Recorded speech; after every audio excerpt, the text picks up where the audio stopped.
Mesdames et messieurs, fidèles téléspectateurs du canal Congo Télévision, amis d'école du changement, nous nous retrouvons une fois de plus à vous pour votre émission. Aujourd'hui, nous avons comme invité Mathieu Takizala. Il est PDG des Spécial Auto Garage. Spécial Auto Garage. Il est opérateur économique. Il est aussi analyste en tout cas sur des questions économiques. Avec lui, nous allons en tout cas parler de la gouvernance de la ville de Kinshasa et surtout spécialement de la gestion des municipalités de la ville de Kinshasa, les 24 communes, comment est-ce qu'elles sont gérées. Mathieu Takizala, on est sans oublier qu'il n'y a pas longtemps, le chef de l'État, par ordonnance présidentielle, a procédé à la désignation, à la nomination des nouveaux bourgmestres dans la ville de Kinshasa, des commissaires des territoires partout à travers la République. Mais il y a la remise et reprise qui a eu lieu dernièrement, et même hier, par exemple, dans la commune de Limete. Je ne sais pas, selon vous, quels sont les défis qui attendent les différents bourgmestres qui viennent en tout cas récemment d'être nommés à la tête des communes de la ville de Kinshasa. D'abord, je vous remercie, JR. Je vais vous dire merveille d'abord, merveille à la chaîne congolaise des références, qui est Canal Congo Télévision, parce que c'est une chaîne qui prend déjà l'emblème de la République. C'est une énorme charge pour véhiculer le message communicationnel. Et puis, je ne manquerai pas des héros dans l'ombre, qui sont des techniciens de cette chaîne, et les techniciens magnifiques qui réalisent cette émission d'aujourd'hui. Mais je veux aussi à la corporation journalistique de la République démocratique du Congo, malgré toutes les réalités socio-économiques de notre pays, mais les journalistes sont toujours là au four au moulin pour permettre que l'information soit parmi les instruments qui vont permettre aux Congolais de joindre les bouts. Et alors, je vous remercie aussi pour cette gravité de la partie qu'on a appelée l'autre fois Léopoldville, et qui est Kinshasa, l'emblème de la République démocratique du Congo. Mais maintenant, on a vu que d'abord une maison, ça commence par des fondations. Parce que quand il n'y a pas une fondation, on ne va pas commencer une maison par ce qu'on appelle l'inton. L'architecture de l'administration au niveau politique de la République démocratique du Congo, nous commençons par ce qu'on appelle la première des institutions, qui est la présidence de la République. Nous avons aussi la partie que nous appelons la primature de la République, et nous avons sur les deux assemblées, Sénat et Parlement. Nous avons le province et nous avons les entités déconcentrées qu'on appelle décentralisées, les communes et le chefferie et les territoires. Et ces entités ont un sens parce que le développement doit commencer autour de ces entités. Mais aujourd'hui, quand vous regardez 63 ans après, les entités déconcentrées ou décentralisées de la République démocratique du Congo ont le vrai problème. Même dans la ville de Kinshasa. Nous connaissons tous quels sont les vrais problèmes de la ville de Kinshasa aujourd'hui. Et cela doit donner une gravité à ceux qui ont eu le mandat d'administrer les 24 communes de la ville de Kinshasa. Bon, Mathieu Takizala, on note par exemple que dans cette mise en place, il y a beaucoup de novices, des gens qui n'ont pas en tout cas d'expérience dans la gestion des entités administratives. Est-ce que ça ne posera pas problème pour qu'ils puissent en tout cas faire face à tous les défis, parce qu'ils doivent d'abord passer beaucoup plus de temps à apprendre comment gérer une entité administrative, comment gérer une commune, et le temps qu'ils apprennent, les problèmes en tout cas n'attendent pas. Le poste administratif en République démocratique du Congo, ce qui reste aujourd'hui avec une force de nommer les gens, ce sont des partis politiques. Or, logiquement, dans des partis politiques, on devait avoir des cellules de formation des uns et les autres, d'utiliser les experts qui ont déjà la capacité d'accroître, à part l'administration de nos communes ou de nos territoires.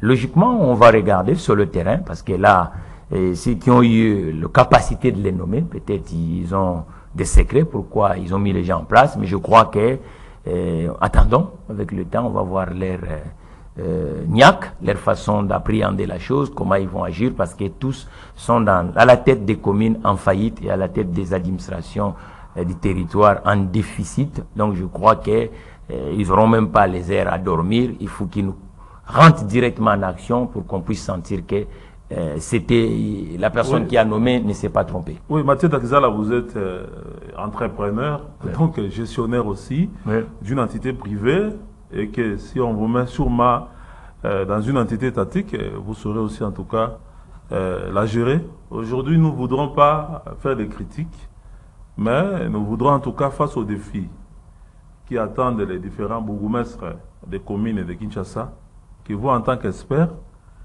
comme consultants dans cette émission, puissiez quand même nous aider à voir ce qui doit être fait dans chaque défi à relever par les bourgmestres. Si vous étiez nommé bourgmestre dans une commune, et on se rend compte que pratiquement toutes les communes rencontrent le même problème, qu'est-ce que vous feriez, par exemple, en commençant par le chômage des jeunes qui, en tout cas, sont pleins dans les différentes communes de la ville de Kinshasa et qui expliquent même, par exemple, l'insécurité que nous vivons aujourd'hui. Oui, juvénile, l'insécurité urbaine. Les jeunes gens n'ont pas d'occupation, ils sont désœuvrés et c'est la raison pour laquelle ils se réfugient souvent dans la consommation d'alcool et de la drogue, et ce qui les pousse souvent à la criminalité. Comment résoudre ces problèmes-là, le chômage des jeunes et de la même façon aussi, on pourra résoudre le problème de l'insécurité, notamment les phénomènes Kouloum. Vous avez raison, cher JR, parce que le vrai problème, aujourd'hui, nous devons donner des pistes de solutions et nous devons apporter aussi notre contribution par rapport à nos compatriotes qui ont eu des responsabilités à la tête de nos entités. Ils doivent comprendre que l'entité administrative, il ne faut pas le regarder uniquement dans l'aspect politique et l'aspect administratif. L'entité administrative, il faut chercher aussi des voies et moyens dans l'aspect économique. Ça veut dire qu'une entité qui veut séduire le patron, comme moi qui est en face de vous, doit mettre le paquet. Il doit faire des réformes. Vous savez qu'aujourd'hui, les communes ou les territoires ont aussi des arrêtés. Je crois qu'il faut assouplir d'abord les impôts municipaux pour permettre à séduire aux entreprises de rentrer dans leurs communes. Il faut que les bourgmestres ne passent pas plus de temps uniquement avec leurs équipes communaux, mais il faut que le bourgmestre essaie aussi de séduire les autres secteurs d'activité, entre autres la presse et la justice, et y compris nous, le secteur marchand, les entrepreneurs. Parce que c'est autour de ces autres secteurs que les bourgmestres peuvent essayer d'innover dans leur municipalité. Parce qu'auparavant, qu'est-ce qui se passe? Moi, j'avais l'impression que les bourgmestres pensaient comme si leur tâche, c'était uniquement les actes d'état civil.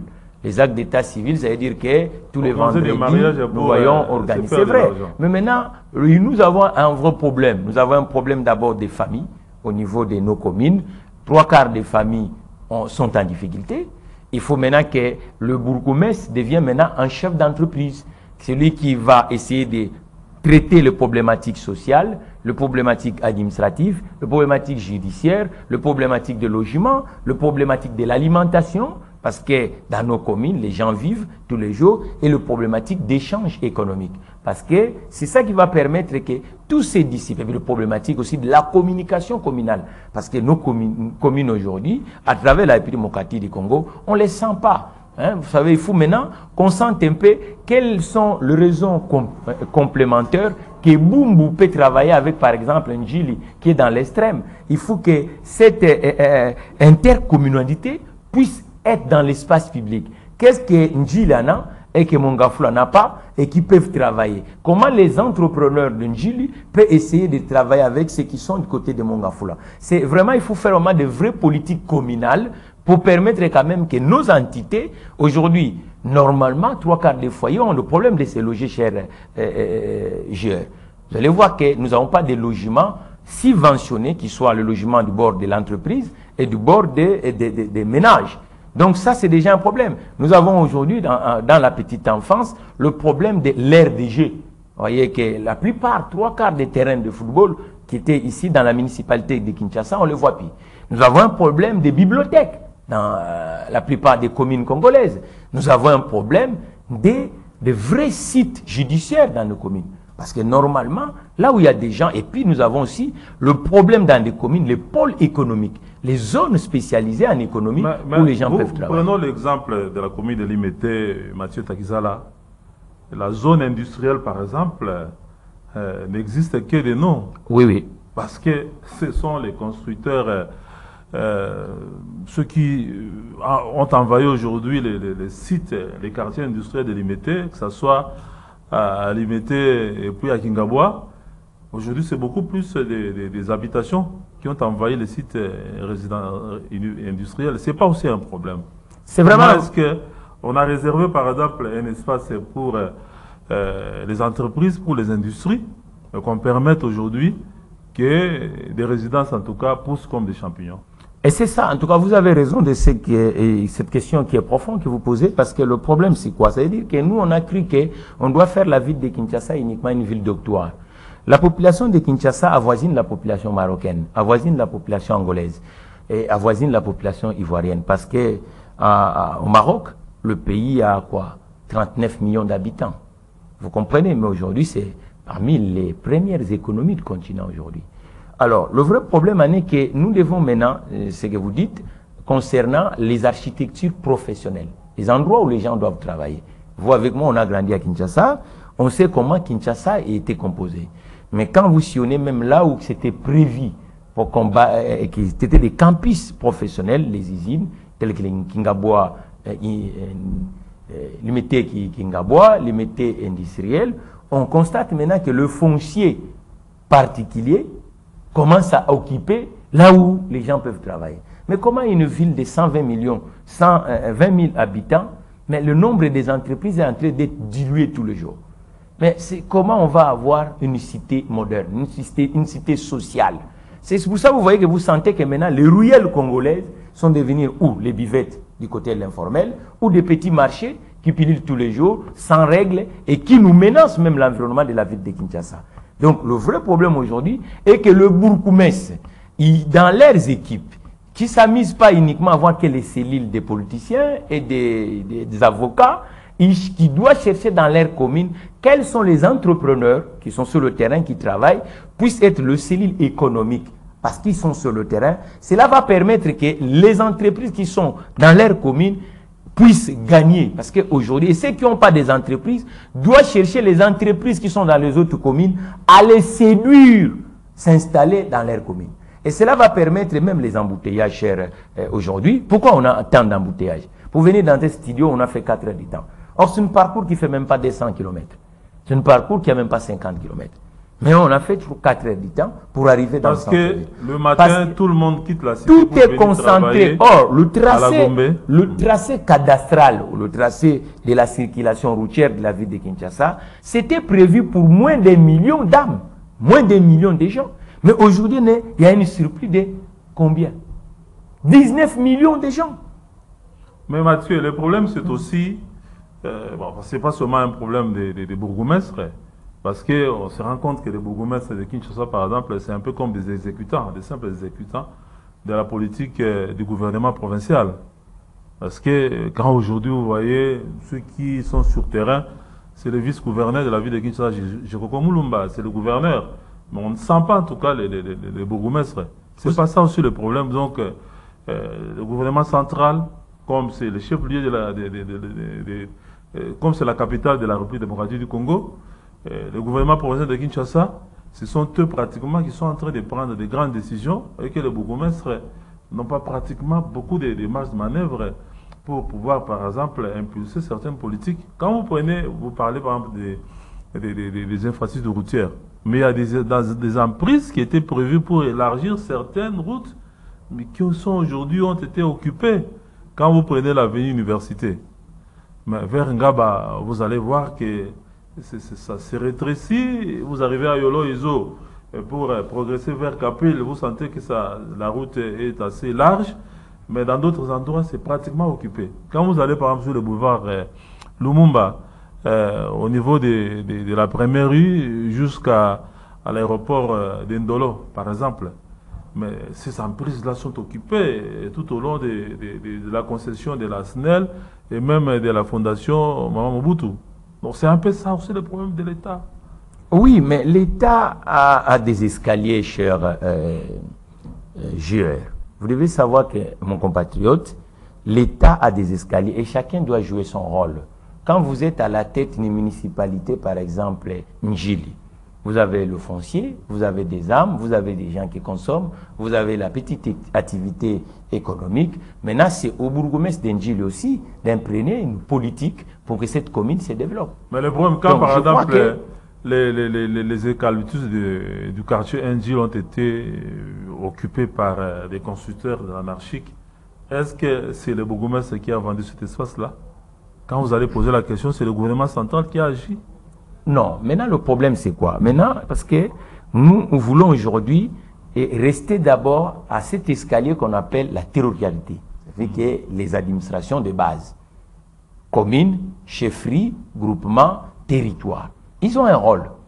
Ils doivent maintenant jouer leur rôle. Parce qu'il ne suffit pas, c'est comme un parent, il a des enfants à la maison, mais à chaque fois, les enfants se plaignent, mais il va dire, non, non, non, vous savez, moi, c'est mon grand frère qui pique tout ce que je suis en train, et puis moi, j'ai pas, non, c'est pas comme ça. Chacun doit assumer aussi ses tâches. C'est vrai, les responsabilités sont partagées, mais maintenant, je dirais à mes compatriotes, ils doivent savoir que maintenant, ils doivent alterner leur façon de fonctionner. J'aime bien en France, parce que la composition des équipes municipales, chers joueurs, c'est une liste. Et vous allez voir que quand une équipe prend la ville de Limité, parce qu'en France, on l'appelle tous ces communes villes, la ville de Limité, vous allez voir que la liste qui va se présenter dans l'élection municipale, ça va être le premier qu'on va appeler maire, et on va appeler l'adjoint, et on va appeler les conseillers municipaux. Et vous allez voir que tous les gens qui vont y figurer dans cette liste-là, ça va être des experts, chacun dans son domaine. Il y en a qui vont s'occuper dans la politique de petite enfance, il y en a qui vont s'occuper dans la politique de l'urbanisation pour construire des routes et ainsi de suite. Il y en a qui vont s'occuper dans cette municipalité, la politique par exemple des retraites, parce qu'on ne parle pas assez des retraites dans ce pays. Et il y en a qui vont s'occuper par exemple de l'hôpital public qui est dans ces territoires. Il y en a qui vont s'occuper par exemple des développements de territoires. Il y en a qui vont s'occuper de problématiques économiques. Il y en a qui vont s'occuper dans les problématiques financières parce qu'une entité administrative, il faut avoir des ressources, il faut créer aussi des ressources. Et quand la liste va gagner, vous verrez que chaque expert qui est dans cette liste va essayer de faire son job pour permettre à celui qu'on va appeler bourgmestre ou maire de jouer le rôle. Et à côté, ils vont s'alterner avec les autres groupes sociaux. Et les autres groupes sociaux, c'est quoi? Les syndicats, les journalistes, les avocats et nous les entrepreneurs. Et cela va permettre que vous allez voir que la cité peut être quand même gouvernée d'une façon innovatrice. Mais malheureusement, en République démocratique du Congo, nous, on a fait l'inverse. Qu'est-ce qui se passe? Les bourgmestres sont des fonctionnaires de l'État. Voilà, on nomme un bourgmestre, et quand on va le nommer, et automatiquement, lui, dans son côté, il va aussi créer ses experts, et en général, comme le taux de chômage est tellement exorbitant dans les municipalités congolaises, on va chercher toujours, ou peut-être le frère que je discute bien avec. Non, c'est pas ça le vrai problème. Je crois qu'aujourd'hui, et parmi eux, il y a aussi des gens qui peuvent être outillés, mais je le dirais que la commune, c'est un pays. Il doit le prendre ça dans le cas de figure d'un pays ou d'une entreprise. Une entreprise, on a besoin d'un comptable, d'un juriste, ainsi de suite. Donc, tous ces experts doivent permettre à la commune de vivre. Mais si nous partons uniquement comme on le prend comme l'emploi habité de ceux qui sont autour de moi, c'est pour ça que vous voyez que la plupart des temps, on ne voit pas les mutations dans aujourd'hui. Quand tu es dans la commune d'Njili, est-ce qu'il y a une signalétique qui indique que Njili, Makala, c'est combien de kilomètres? Et quels sont les tronçons que vous allez prendre? Et dans les routes, normalement on voit les routes communales, les routes départementales, les routes nationales, les routes régionales. Mais il se pose aussi un problème de moyens. Est-ce que ces communes-là ont un budget? Mais et quelles sont les ressources des revenus? Non, mais les moyens, ça qui veut permettre en tout cas à ce qu'une commune, par exemple, puisse réhabiliter une route. John, non, j'ai Nous avons par exemple à Kingaboua l'avenue Kulumba. On attend seulement le gouvernement central ou le gouvernement. Vous voyez par exemple dans la commune de Limité, oui. Vous avez et les particuliers et les entreprises. Oui. Ça veut dire que chaque acteur qui est dans la commune de Limité contribue. Vous comprenez? Contribue. Et il y a aussi des infractions qui se font dans cette commune. Mais les contributions là, c'est pour le gouvernement central et provincial. Quand vous achetez par exemple, est-ce que vous imaginez le nombre de cambistes qui sont dans nos communes aujourd'hui? Mais ils sont dans l'informel. Non. Vous imaginez le nombre de motards qui sont dans nos communes aujourd'hui? Vous imaginez le nombre de petites boutiques informelles qui sont dans nos communes aujourd'hui? Vous imaginez, une fois j'imaginais avec un truc. Admettons par exemple la commune de Kimbanseke a 3000 bistrots. Mais si nous disons par exemple, on sait que les Congolais boivent, ils prennent beaucoup l'alcool. Et on va prélever à la source, sur bouteille de boisson, on met par exemple 2 centimes qui va revenir à la commune. Imaginez-vous la consommation de la commune. C'est pour ça qu'ils doivent devenir managers maintenant. Ils doivent faire comme des managers. Imaginez la consommation des boissons d'alcool qui se fait dans nos communes à travers la République. Mais ce sont des milliards, chers compatriotes. Imaginez aujourd'hui la salubrité dans nos communes. Et que chaque bourgmestre, par exemple, il dit que chaque résidence, pour enlever les immondices, et que chaque parcelle doit une taxe, une taxe municipale, voilà, communale, pour la salubrité. Pour la salubrité, qui va créer d'abord l'emploi. Et cette taxe-là, on peut dire par exemple, à l'autour, chaque parcelle, allons-y en francs congolais, 12 000 francs congolais le mois. Bon, il y a combien de parcelles dans nos communes aujourd'hui? Vous comprenez? Donc, c'est ça, d'où la nécessité que ces politiques qui sont nommés doivent s'entourer aussi avec nous, les gestionnaires du bord de l'entreprise. Parce que c'est comme ça qu'on peut permettre que ça avance. Sinon, ça sert, vous voyez, et puis, on doit développer cette culture aussi de sanctions. Imaginez par exemple la moitié des logements qui sont du bord de l'informel et qu'il y a des politiques neuves dans nos communes et que les bourgmestres cherchent à s'endetter pour construire par exemple le logement social. C'est ce qui se fait dans la plupart des pays du monde. Et si aujourd'hui que les 2 ou les 3% des maisons où les Congolais louent dans nos communes et que les bailleurs, c'est la commune s'enrichit. Mais ces communes-là vont construire ces maisons-là, quel espace? Parce qu'il n'y a plus d'espace. Ah, mais ils doivent gérer et nous les hommes et les espaces. Ça veut dire qu'aujourd'hui, dans nos communes, il y a des endroits où le propriétaire n'a même pas de moyens de garder cet endroit. On achète. Il y a dans les autres communes, les anciens bâtiments, par exemple, qui chôment. Il faut maintenant une politique nouvelle. Il ne faut pas qu'à chaque fois, les bourgmestres et le gouverneur nous disent toujours que non, vous savez, nous on n'a pas. Non, ils doivent créer des ressources. Ils doivent créer des ressources. Il faut qu'ils alternent leur façon de fonctionner. La loi sur la décentralisation soit aussi respectée, qu'on reconnaisse aussi aux communes, ou même aux territoires en tout cas, des prérogatives qui leur sont propres. Parce que la tendance aujourd'hui, c'est que tous les impôts et toutes les taxes sont collectés au niveau des provinces, au niveau national. Et maintenant, on va leur rétrocéder une enveloppe pour permettre leur fonctionnement. Et souvent, cette rétrocession-là n'arrive même pas. Ce qui fait que les bourgmestres se contentent seulement de pouvoir célébrer les mariages. Vous savez, je vais vous compléter un autre truc. Nous avons par exemple des communes qu'on appelle urbano-rurales. Oui, comme Maluku, Mongafula, ainsi de suite. Et Njili, Nsele, et ainsi de suite. Et imaginez dans ces communes-là, aujourd'hui, rien que l'alimentation, on vient de sortir dans une période de fête. Et vous savez combien nous dépensons pour l'alimentation des Congolais là? C'est des milliards. L'alimentation de bétail, bétail, c'est que nous donnons aux poules, ainsi de suite. La République démocratique du Congo dépense dans les autres économies mondiales 3 milliards de dollars américains pour acheter rien que l'alimentation de bétail. Pour importer. Pour importer. Nous versons dans les autres économies. Maintenant, si aujourd'hui, nous disons par exemple dans la commune d'urbano-rurale de Maluku, et que Maluku doit séduire un entrepreneur qui a ce projet pour créer cette alimentation de bétail. Automatiquement, on va créer des ressources pour cette commune. Je crois que les communes aujourd'hui, ils doivent être pilotés comme les entreprises. Parce que si on le pilote comme les entreprises, vous allez voir que personne ne va se plaindre. Normalement, il faut un quota. En France, qu'est-ce qui se passe? Vous allez voir que l'État, le gouvernement central, va fixer par exemple à chaque commune les quotas des emplois qu'il doit créer là. Le politique communal doit faire de sorte que les emplois soient créés. Et le quota des nombre de kilomètres que la commune va mettre à la disposition de ses habitants. Le quota des écoles qui seront bâties. Le quota de ce que nous appelons par exemple les logements sociaux.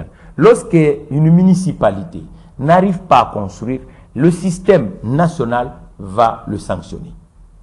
Il va payer des amendes. Parce que normalement, on ne peut pas commencer qu'à se justifier. Il faut maintenant aujourd'hui qu'on essaye de faire comprendre à ceux qui arrivent à la tête de nos municipalités que comme une chef d'entreprise qui arrive à la tête d'une entreprise qui est en difficulté, maintenant il faut créer ce qu'on appelle en jargon de management ou de la gestion entrepreneuriale un plan social. Vous devez regarder qu'est-ce qui vous prend beaucoup d'argent et comment vous pouvez le faire, des coupes budgétaires pour réinjecter dans l'investissement. Aujourd'hui, logiquement, il y a par exemple, moi je vois aujourd'hui d'autres communautés qui négocient par exemple avec les écoles, qui sont dans des grands acteurs en construisant par exemple les galeries marchandes. Ça aussi, ça devait être l'approche des bourgmestres de nos communes pour travailler. Ce sont les confessions religieuses qui le font. Non, mais oui, mais ce sont les investisseurs. Il faut que la commune devienne avec la logique d'investisseur. C'est-à-dire que ceux qui arrivent, si vous proposez, vous signez un contrat avec l'acteur, vous trouvez que là, dans un coin, là, vous pouvez mettre le galerie marchand, automatiquement, le retour sur l'investissement, c'est quoi? C'est d'abord créer des ressources dans la commune, créer la paix sociale, créer de l'emploi et créer aussi l'innovation dans la commune. Je crois que nos communes aujourd'hui, il faut qu'on change de la façon de l'administrer. On ne peut pas rester uniquement avec des actes administratifs. Nous devons poser aussi des actes juridiques et des actes économiques et des actes de la communication. Il faut que chaque commune sache comment se vendre, se promouvoir pour que... Il faut une compétition intercommunale. Oui, par exemple, Mathieu Takizala, comme aujourd'hui, c'est reconnu que nous avons affaire souvent à des novices, des gens qui n'ont pas d'expérience dans la gestion des entités administratives, quoi. Est-ce qu'il n'y a-t-il pas moyen, par exemple, comme ils viennent d'être nommés, ils viennent d'être investis, qu'on organise, par exemple, je sais pas, une formation, des séminaires de renforcement des capacités pour leur inculquer tout ce que vous êtes en train de proposer là. Ça sera très important. Beaucoup, en tout cas, n'ont pas suffisamment de compétences en matière de gestion. Je vous donnerai par exemple mon cas, spécial autogarage, l'entreprise que je dirige. J'arrive à Empire Mokati du Congo en 2019. Cette entreprise, je le trouve en état où personne ne le connaissait en Empire Mokati du Congo. Sans contractuel, un système économique qui est plus favorisé par l'informel, avec une concurrence qui est de plus en plus déloyale. Mais aujourd'hui, je suis seul, mais j'essaye de faire de sorte que cette entreprise congolaise puisse essayer un peu de peser dans l'écosystème. La gestion, c'est ça. On regarde la dimension d'un gestionnaire lorsqu'il fait face aux obstacles, lorsqu'il fait face aux réalités, aux défis. Je crois qu'aujourd'hui, cette proposition que vous êtes en train de faire, elle est nécessaire. Il faut que les états-majors politiques, les gens qui prennent, qui ont le pouvoir de nommer nos administrateurs, il faut qu'ils pensent aussi à, de temps en temps, c'est comme aussi l'école, c'est-à-dire qu'à les amener avec aussi l'approche professionnelle des mouvements en République démocratique du Congo. Il faut que les bourgmestres discutent aussi beaucoup avec des chefs d'entreprise. Et puis avec vous, les communicants. Parce que, normalement, si nous, vous les communicants et nous les entrepreneurs, et que les bourgmestres n'arrivent pas à nous associer, automatiquement, vous allez voir que la plupart des choses vont commencer à nous passer dans la tête. Voilà, Mathieu Takizala, nous sommes en train en tout cas d'avancer lentement mais sûrement vers la fin de cet entretien. Nous sommes en train d'évoquer la gestion des municipalités après la nomination, la mise en place des animateurs des territoires et des communes, et surtout nous intéressons en tout cas à la ville de Kinshasa. Vous avez par exemple la question de l'incivisme routier dans la ville de Kinshasa, où on se rend vraiment compte qu'il y a une anarchie totale. Ouais. Il y a les taximens de moto qui occupent la chaussée comme ils veulent. Il y a des conducteurs qui ne respectent pas le code de la route. Et ajouter à cela même ceux qui sont censés mettre de l'ordre, comme les policiers de roulage aussi, ils rentrent dans la danse. Et des fois, ils arrachent les volants, ils arrachent les clés de contact, donc ils provoquent des accidents. Je ne sais pas qui doit être responsabilisé pour résoudre ces problèmes. Parce que la circulation, ça ne se passe pas seulement dans une seule commune, c'est au niveau de toute la ville de Kinshasa. Est-ce que le problème, c'est au niveau du gouvernement central, au niveau du gouvernement provincial? Parce qu'on note, par exemple, il y a aussi l'anarchie même dans la fixation aujourd'hui des tarifs et des transports en commun. Qu'est-ce que vous pouvez dire par rapport à cette question-là? Et comment les résoudre en tout cas? Pour moi, dans la ville de Kinshasa, on arrive quand même à normaliser un peu la situation. Pour résoudre ces problématiques, nous avons 6 acteurs. La première, c'est d'abord l'administration de nos municipalités. Le deuxième, c'est l'administration sécuritaire, ce qu'on appelle la police. Troisième, ce sont des établissements de formation. Ça veut dire qu'aujourd'hui, dans chaque commune de Kinshasa, il n'y a pas assez d'auto-écoles.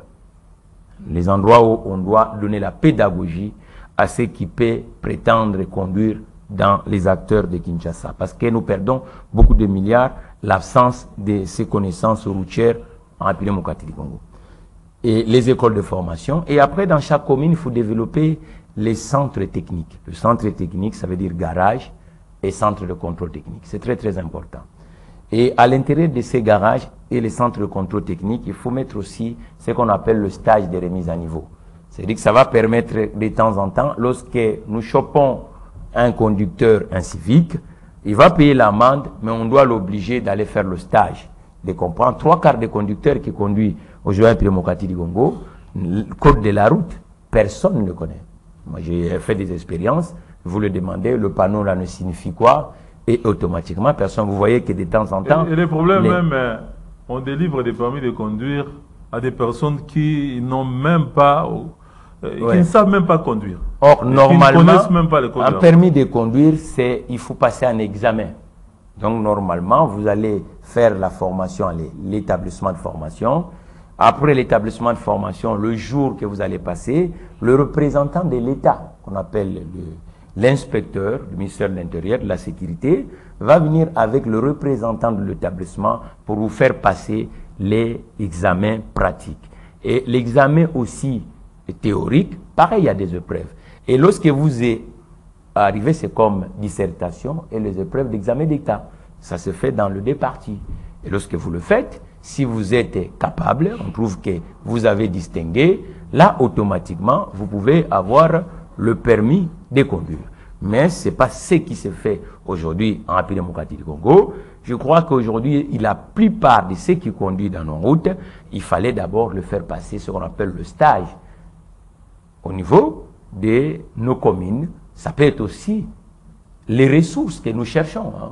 On décrit tous les jours. Mais le problème aussi, c'est qu'il n'existe même pas de permis de conduire à délivrer. Oui, mais le permis de conduire, vous savez, le volume des permis de conduire, ce n'est pas un gâteau on donne aux enfants. Le permis de conduire, c'est nous, en France, après l'examen. Non, je dis, c'est-à-dire, on ne sait même pas délivrer des permis de conduire. Même oui, ceux qui peuvent être oui, formés, mais normalement, il faut, maintenant, il faut créer un fichier national de permis de conduire, et puis il faut orienter maintenant à dire aux conducteurs, c'est pas que parce que vous êtes titulaire d'un permis de conduire et que ça vous autorise de faire n'importe quoi. Dans nos routes, vous voyez que les embouteillages se font toujours dans des intersections, le nom des stops, le non-respect des ronds-points, ainsi de suite, le fait qui n'est pas respecté, le tonnage des véhicules qui n'est pas respecté, ainsi de suite. Pour ça, vous voyez que même la réparation en République démocratique du Congo est Mathieu aussi... Tagizala, on est en train de finir. Une question toujours sur cette question. Vous qui avez vécu en Europe, quel est le comportement des autorités par rapport au code de la route? Est-ce que les autorités sont exemptées du respect du code de la route comme chez nous ici? Non, non. Personne n'est exempté. Les autorités ou même les responsables de la personne police, personne exempté. Personne ne respecte pas le code de la route. Non, tout le monde doit respecter le code de la route. Tout le monde doit respecter, sauf il y a une particularité, par exemple, avec le pompier, hein, les ambulances, ainsi de suite, parce qu'ils sont... Et puis le président de la République, s'il est dans le moment officiel, on va voir que le gyrophare va passer, mais tout le monde doit respecter la constitution routière qu'on appelle le code de la route. Moi, je vois le multitude de plaques d'immatriculation avec les noms des institutions. Non. C'est pas comme ça. C'est quand on va appréhender le véhicule, c'est là on va constater que c'est le véhicule de la primature, c'est le véhicule de tel, ainsi de suite. Et tout le monde doit être en respectant. Vous voyez que comme il y a les autres qui ne respectent pas et tout le monde profite parce que c'est ça, en fait, on doit réguler nos routes et les gens n'imaginent pas les milliards que nous perdons. Oui, Mathieu Tagizala, PDG des Spécial Auto Garage, nous sommes arrivés à la fin, en tout cas vous avez 60 secondes pour conclure l'émission.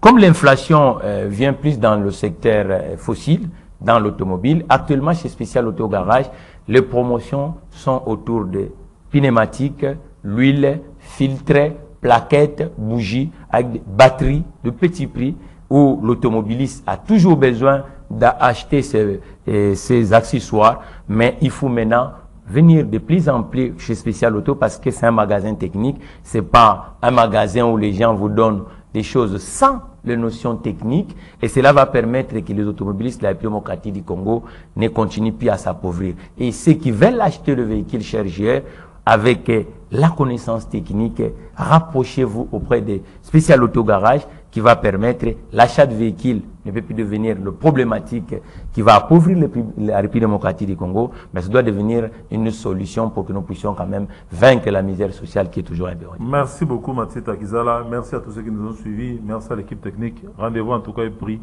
prochainement pour un autre numéro d'École du Changement. Bye et à la prochaine.